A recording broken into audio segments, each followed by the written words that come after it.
पुन्हा एकदा सर्वांचं रेगल्स कोचिंग क्लासेस मध्ये स्वागत आहे.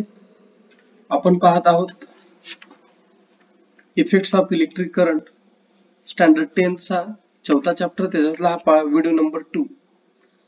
ह्या व्हिडिओ मध्ये आपल्याला काय पाहायचं आहे तर ह्या व्हिडिओ मध्ये आपल्याला राईट हँड थंब रूल बद्दलची पहिल्यांदा माहिती घेऊया. पहा, हे राईट हँड आहे आणि राईट हँड मध्ये कन्सिडर केलेलं आहे की हे काय आहे, एक वायर आहे आणि या वायर मधून काय फ्लो होत आहे, करंट फ्लो होत आहे.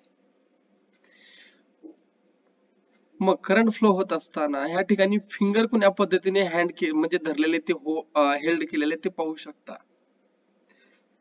कंडक्टरच्या राऊंड मध्ये कर्ल्ड करण्यात आलेले आहेत आणि ज्या डायरेक्शन मध्ये कर्ल्ड करण्यात येतं त्याच डायरेक्शन मध्ये काय होतं, मॅग्नेटिक फील्ड प्रोड्यूस होते. आणि जे काही इलेक्ट्रिक वायर आहे, फ्लोईंग म्हणजे करंट कॅरिंग कंडक्टर आहे, त्याच्यामध्ये इलेक्ट्रिक करंट फ्लो होत आहे. हे जे वरचे आहे काय इलेक्ट्रिक करंटची डायरेक्शन आहे, हे राईट हँड थंब आहे आणि ही कर्ल्ड फिंगरच्या डायरेक्शन मध्ये काय आहे, मॅग्नेटिक फील्ड असते.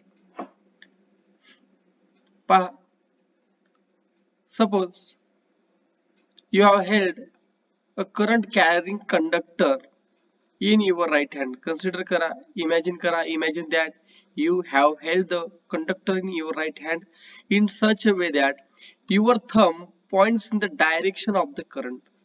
तुमचा थंब काय करतो या ठिकाणी, पॉइंट्स करतो म्हणजे दिशा दाखवते कशाची, डायरेक्शन ऑफ करंटची. पुन्हा then turn your fingers around the conductor. पुन्हा त्या कंडक्टरच्या सभोवताली तुमची काय करायचे आहेत, फिंगर्स कर्ल्ड करायचे आहेत. आणि फिंगर्स कर्ल्ड केल्यानंतर त्या ठिकाणी तुम्हाला काय निदर्शन असेल, the direction of the fingers is the direction of magnetic lines of force. ज्या डायरेक्शन मध्ये तुम्ही फिंगर्सला राउंडेड केलात, कर्ल्ड केलात, तीच डायरेक्शन कशाची आहे, मॅग्नेटिक लाईन्स ऑफ फोर्सची ते डायरेक्शन असते. पुढे पहा,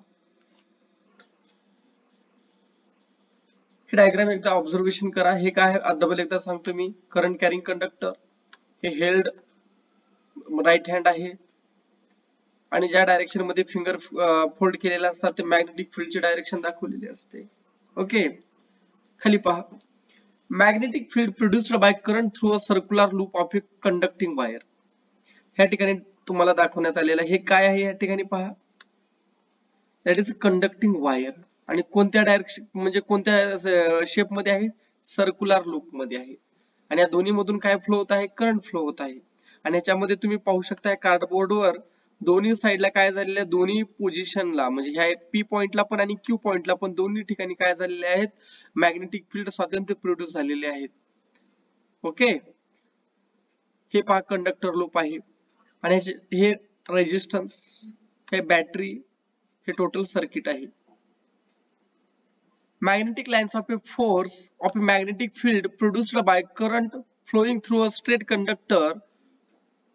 आता ह्याच्यामध्ये काय आहे, सर्किट कंप्लीट करण्यात आले आहे. सर्किट कंप्लीट केल्यानंतर आपल्याला ह्या ठिकाणी काय सांगण्यात आलेलं आहे, जर समजा करंट पास केला आपण त्या सर्क्युलर लूप मधून, तर त्यावेळेस काय होतात, magnetic lines of force produce होतात प्रत्येक पॉइंटवर, म्हणजे पी आणि क्यू पॉइंटवर प्रोड्यूस होतात.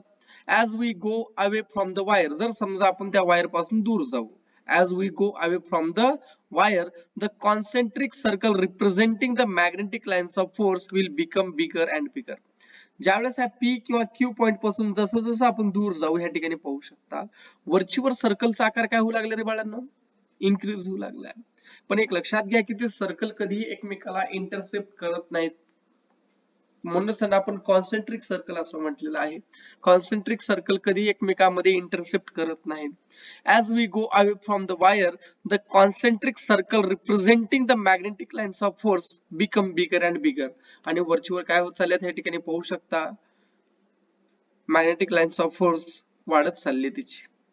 Okay, as we go towards the center of the loop, the circle becomes so big that its arc can be shown as a straight line. आणि जर समजा तुम्ही त्या लूपच्या सेंटर मध्ये गेलात, ह्या लूपच्या सेंटर हे दिसते ना, मी डॉट करतो या ठिकाणी, हे पहा, सेंटरला गेलात तर त्या ठिकाणी सर्कल कसा झालेला आहे, बिग झालेला आहे. आणि त्याचे जे अर्क आहेत ना बाळांनो, असे अर्क जे असतात ह्यांना आपण काय करू शकत नाही, दाखवू सुद्धा शकत नाही त्या ठिकाणी. As we go towards the center of the loop, the circle becomes so big that its arc can be shown as a straight line. दाखवू शकत नाही, त्याच्यामुळे आपण काय करणार, इंटरसेप्ट तर होणार नाहीत, म्हणजे पुन्हा आपल्याला काय करावं लागेल, स्ट्रेट लाईन मध्ये आपल्याला त्यांना दाखवावं लागेल. हे पहा, positive terminal, negative terminal, positive terminal, negative terminal. हे काय, ए म्हणजे काय, एमिटर असतो बरं का.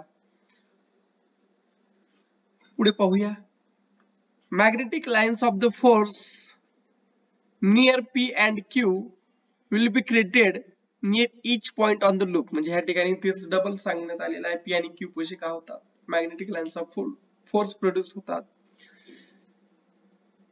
Bye making use of the right hand thumb rule.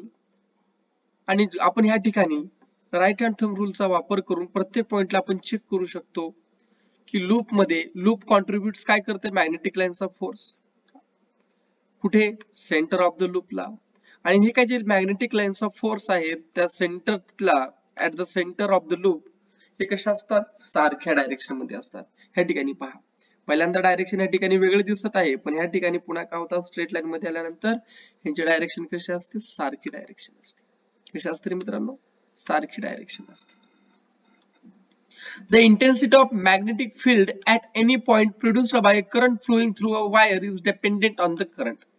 जे काही इंटेन्सिटी असेल कशाची, मॅग्नेटिक फील्डची इंटेन्सिटी त्या पॉइंटवर, पी आणि क्यू पॉइंटवर, हे कशावर डिपेंड असते, तर त्याच्यामधून जो काही करंट फ्लो होणार आहे, प्रोड्यूस होणार आहे, त्या करंटवर ते टोटली डिपेंड असते. म्हणजेच काय, तर जेवढे नंबर ऑफ टर्न्स त्या लूप मध्ये इन्क्रीज होतील तेवढीच नंबर ऑफ मॅग्नेटिक फील्ड त्या ठिकाणी काय होणार, प्रोड्यूस होणार जास्ती त्या सिंगल लूप मुळे. ओके, सिंगल लूप मुळे जेवढी काही एनर्जी, जेवढी काही इलेक्ट्रिक करंट प्रोड्यूस होईल किंवा इंटेन्सिटी प्रोड्यूस होईल, जर आपण वरचीवर जर लूप वाढत गेलं, मॅक्झिमम नंबर ऑफ लूप केलं, एन टर्न्स जर केलं, तर त्याची काय होणार, त्या पटीमध्ये त्या ठिकाणी काय होणार, त्या मल्टिपल मध्ये त्या ठिकाणी इंटेन्सिटी प्रोड्यूस होणार, intensity of magnetic field produce होणार. Magnetic field due to current in the solenoid. When a copper wire with a resistive coating is wound in a chain of a loop like a spring, it is called solenoid. ह्या ठिकाणी पाहू शकता, ज्या वेळेस एखादी copper wire आणि त्या copper वायरला काय आहे, रेजिस्टिव्ह कोटिंग आहे, अशा प्रकारे चेन ऑफ लूप्स म्हणजे ऑन केलेला आहे, त्याला गुंडाळलेला आहे, स्प्रिंग सारखं, चेन ऑफ लूप सारखं, त्याला म्हणतात सॉलिनॉइड. हे पाहू शकता अशा पद्धतीने, हे काय आहे, सॉलिनॉइड आहे. Okay, when an electric current passes, कुठून पास होतो रे बाळांनो electric current, when an electric current passes through the solenoid. Solenoid मधून पास झाल्यानंतर मॅग्नेटिक लाईन्स ऑफ फोर्स जे असतात ते प्रोड्यूस होतात. पॅटर्न मध्ये ह्या ठिकाणी पॅटर्न दाखवण्यात आलेला आहे. कसा पॅटर्न आहे, अशा पद्धतीने दिसतंय का, हे पहा. आणि ह्याच्या खालच्या साईडला काय, पॉझिटिव्ह आणि निगेटिव्ह हे बॅटरी बसवलेली, आणि या ठिकाणी काय आहे, स्विच आहे, की आहे, आणि current always flows from positive to the negative terminal पद्धतीने. आणि ह्या ठिकाणी साऊथ डायरेक्शन आणि नॉर्थ डायरेक्शन. आणि ज्या वेळेस लूप मधून करंट फ्लो होतो ईच पॉइंटला प्रोड्यूस होतो ऍज इट इज. आणि ह्या ठिकाणी आपल्याला ह्या अशा प्रकारचा आपल्याला मॅग्नेटिक लाईन्स ऑफ फोर्स या ठिकाणी मिळत असतात. You are aware of the magnetic lines of force of a bar magnet. आणि ह्याची प्रॉपर्टी आणि बार मॅग्नेटची प्रॉपर्टी जवळपास सारखी असते, very similar to each other. Okay, काय, the properties of the magnetic field of a solenoid are very similar to magnetic field produced by a bar magnet. One of the open ends of the solenoid act as a magnetic north pole. एक end काय करतो, north pole म्हणून act करतो, आणि दुसरा pole काय म्हणून act करतो, साऊथ पोल, जसं की बार मॅग्नेट करतात.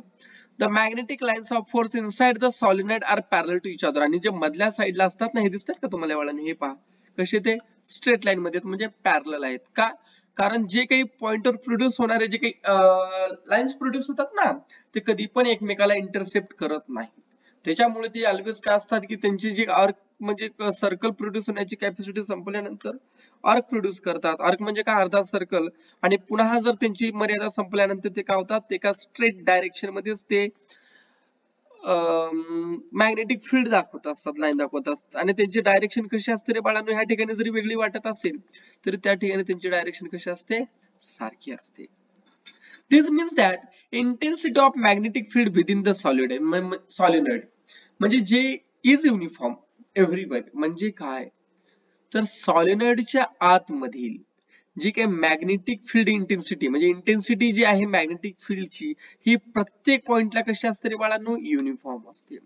म्हणजेच काय तर मॅग्नेटिक फील्ड जे काही सॉलिडॉइड मध्ये असतात ते कसे असतात तर ते युनिफॉर्म असतात.